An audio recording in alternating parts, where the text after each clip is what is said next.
Welcome back to the channel where today we're going to be reacting to a video that was posted by Alex O'Connor, who is also known as the Cosmic Skeptic.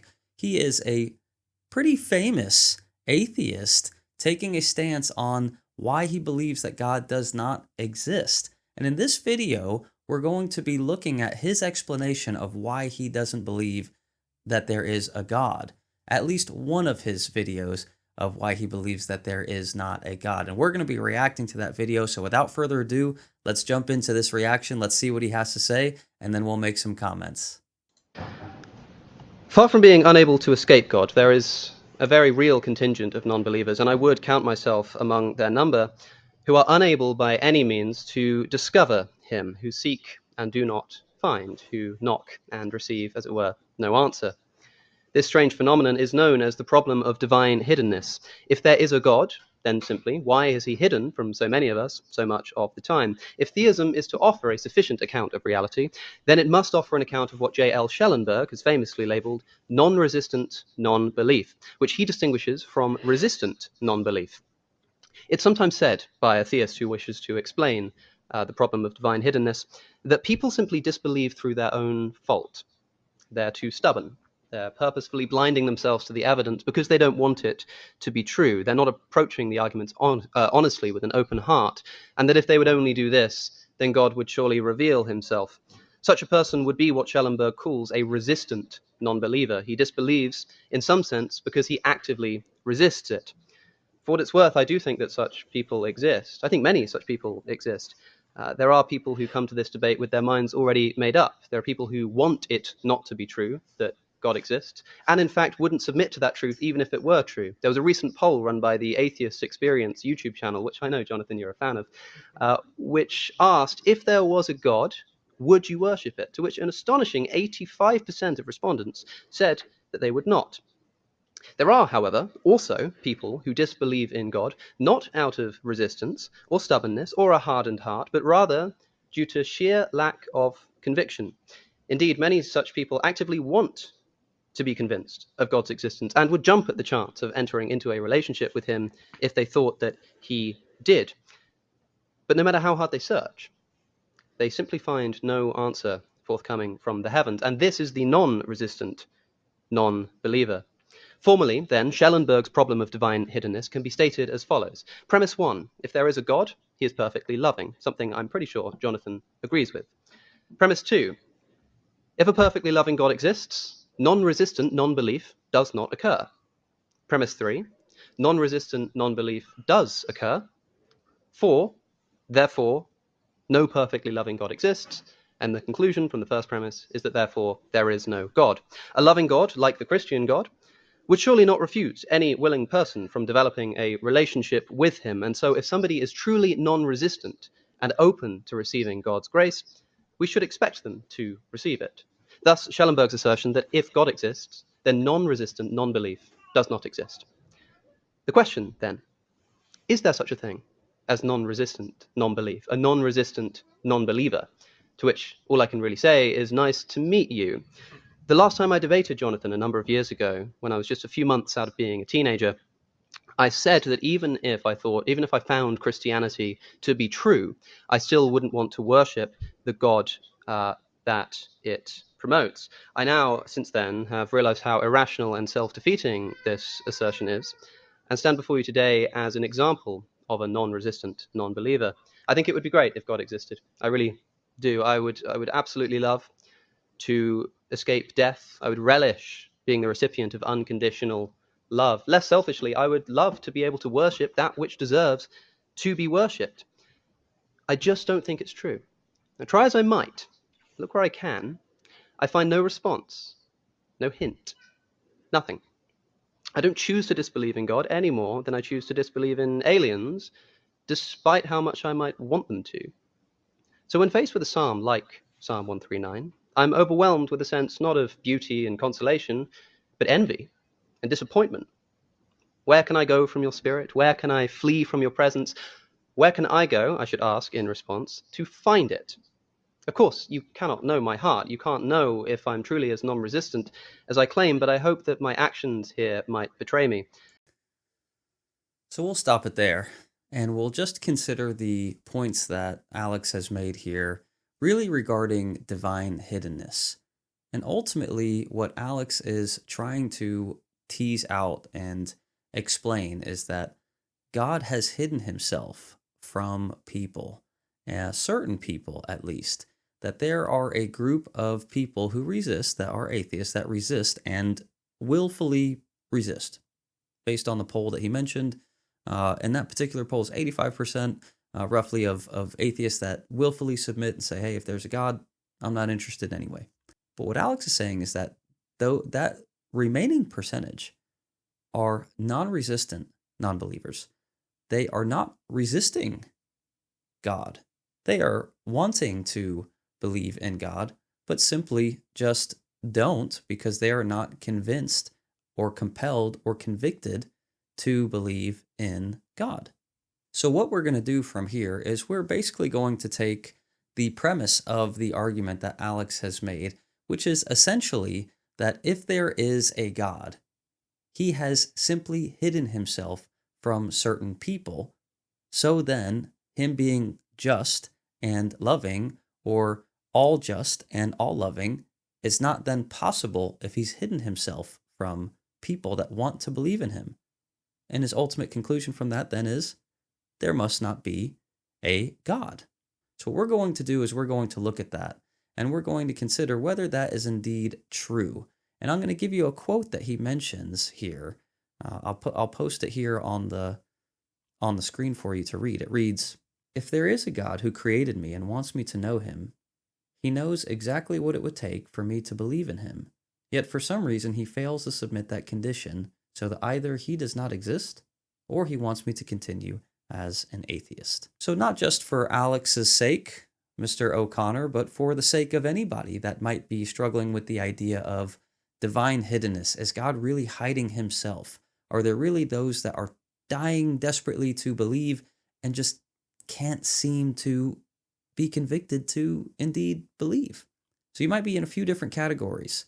You might be an atheist yourself who finds yourself as a non-resistant non-believer. You'd like to believe, but you just aren't convicted. You might find yourself as an agnostic. You might say, I don't really know if there is a God. You might be a Christian, someone who does believe that there is a God and knows someone who's struggling with this. You might be someone who believes there is a God, but knows people who are struggling with this idea of divine hiddenness, and you're not really sure how to help them.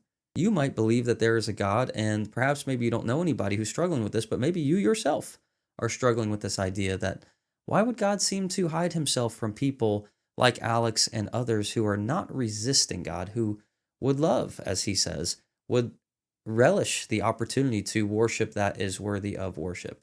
So allow me to propose to you 3 different thoughts, just thinking through this, that we can maybe address here to deal with this idea. And this is not meant to be completely conclusive of all arguments that there are to tackle this idea of the supposed divine hiddenness. These are just some thoughts that maybe you can consider, and perhaps they will help you, and I certainly hope they do. So we'll ask a few questions, and we'll make a few statements and pose a few ideas. The first one is it possible that there is a God who has indeed provided the evidence that you need to be convicted and convinced, but you simply haven't recognized that evidence yet? Or in other words, that evidence might be either existing in the universe now, or you might have even come across that particular evidence, but you just haven't recognized that that is indeed the evidence that you need to be convicted that there is a God. Let me give a few examples of some practical ways that actually happens and plays out in our lives. I'll give you some small examples and maybe some bigger examples, and we can consider if this idea that the evidence might already be there and that we might have already come across it, and we're just not convinced yet. Is that even possible? Consider these thoughts. Consider you're reading the Bible. There will be some of you that have read the Bible and that have read, let's say, a few passages, maybe many times. Maybe there is a particular passage in the Bible that you just love, and you have it committed to memory, and you've read it many, many, many times. And it is indeed possible, although that you have read that passage many times and that you have a good working understanding of that passage, that sometimes you come away with a not a different understanding, but even a better understanding of that passage as you continue to go and as you continue to read it. Maybe another nugget of truth that is drawn out. How could that be possible if you've already read the passage many times? This is just one example of a possibility, the possibility that you could have seen something multiple times and yet get more out of it or a different perspective out of it as you continue to go. I'll give you another example, and one that's very practical to normal life, let's say. Let's say you've lost your keys or you've lost something. Probably your keys. Most people have lost their keys. I've lost my keys. If you lose your keys and then you're scrambling, imagine you're scrambling throughout your house and you're looking throughout your house. Where did I leave my keys? Where did I leave my keys? You've gone into your bedroom because you've narrowed it down. The bedroom is the last place that you have seen your keys. So they must be in that bedroom. But you've looked in the bedroom and you cannot find them. And you remember the pants that you wore last. And you go and check your pants and you're like, they're not there. But these were the ones that I wore last. So then maybe you go outside and you start checking outside and maybe all kinds of strange places, right? Ultimately, you might find yourself coming back to your room because you know that's the right place. You come back to even your pants saying, I know these were the last ones that I wore the last time I seen it. And lo and behold, you find your keys right there in a pocket of your pants that you've already perhaps even checked. Has that ever happened to you? Have you ever lost something in a particular place that you will have searched and later you found it in that place and you say, I've already looked here. How did I not see it the first time? Maybe not everybody has lost their keys or lost something and found it in a place that they've looked at. But I know if you're watching this video that there is a large contingent of us, let's say, that will have lost some type of item at some place in time. Our wallet, our keys, our ID, our AirPods, anything. And we look throughout a place that we've already looked and we find it in that very place that we didn't think that they were. How is that possible? Because it is indeed possible that we might look for something, we might scan that particular place and then find that thing later. For whatever reason, maybe we didn't look hard enough, maybe we had too much going on in our mind, maybe we were too panicked. There could be lots of factors and we're not necessarily addressing that. But the idea is that the point still stands, that it's possible that we will have looked in one particular place, not found something, looked in that same place later, and indeed found the thing we were looking for. Another example that I'll give you is, let's say, your spouse. This is a real life story. I actually know at least one couple that this happened to, and perhaps maybe you can relate in some shape or fashion. Imagine that you're in high school and you go to a particular high school and your spouse goes to this high school, but you're not married yet. You don't know who this person is. You're not married. You're just a high school student. And you may have recognized this person in the hall, but you have not been acquainted with them. You don't know them at all. You don't know their name. You just have seen their face there before. Imagine, years later, you graduate high school, and then years later beyond that, you meet this person, and you actually get acquainted with this person.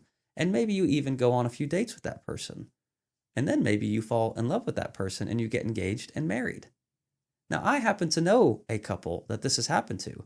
They could have gone and did go to high school together, but they didn't know each other in high school. And yet later, they become married many years on and are happily married to this day. So how could it be possible then that they would have known each other to some degree, at least in their existence, but didn't really know each other and certainly didn't know that they were going to be married one day? The point stands that it's certainly possible that you could have seen something, known something, but not known it to its full extent at the time. Ultimately, what we're trying to suggest here is that the evidence for God could indeed be there, and maybe you're just not recognizing that that is indeed the evidence that you need to be convicted yourself.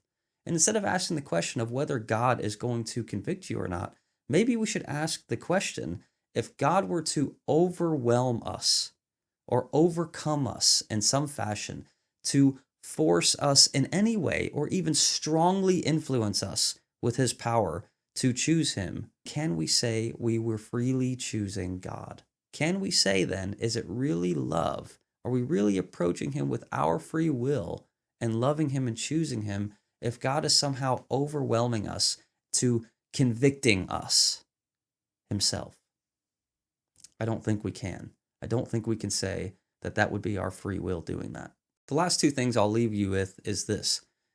If God is indeed really God, timeless, spaceless, immaterial, all-powerful, all-knowing, omnipresent, so if God is really this incredible thing, this creator, this giver of all good things, if he really is what we would define as God, then perhaps we should try and consider coming to God on his terms and not on our terms.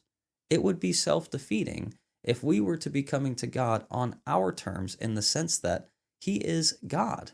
So we must look at the one who has created everything, look at his terms, and try and come to him then on his terms, instead of expecting him to completely come to us on our own terms in every single way. And finally, if you're looking for some type of spiritual experience, as Alex in this video seems to suggest, that he's looking for some type of almost an experience or some type of something to overcome him, and convict him, some type of experience like this, that God indeed exists.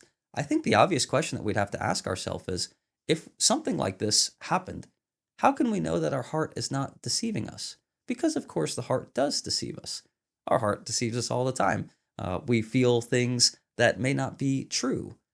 Maybe we like certain things that we term to find out that we don't actually like.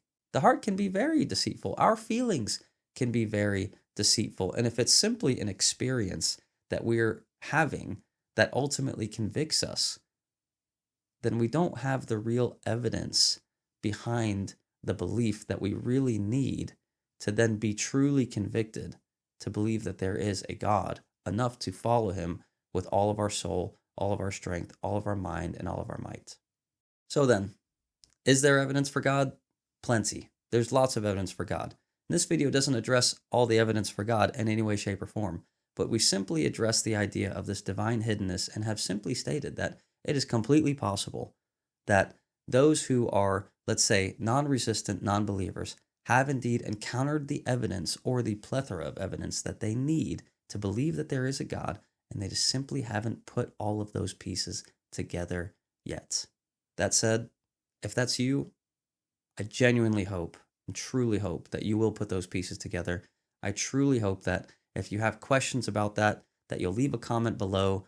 We can start a dialogue. We can get after it. We can really look at things and see if indeed maybe there is already evidence there that can convict one to believe in God, to see that there is indeed a God. Thanks for tuning into this reaction video. I'll hope to be doing a lot more reaction videos. Leave a like on this video, subscribe to the channel, share it with somebody, and comment down below. If there are things that you would like to see me react to, then please do leave a comment and we'll do it. And until next time, we'll see you.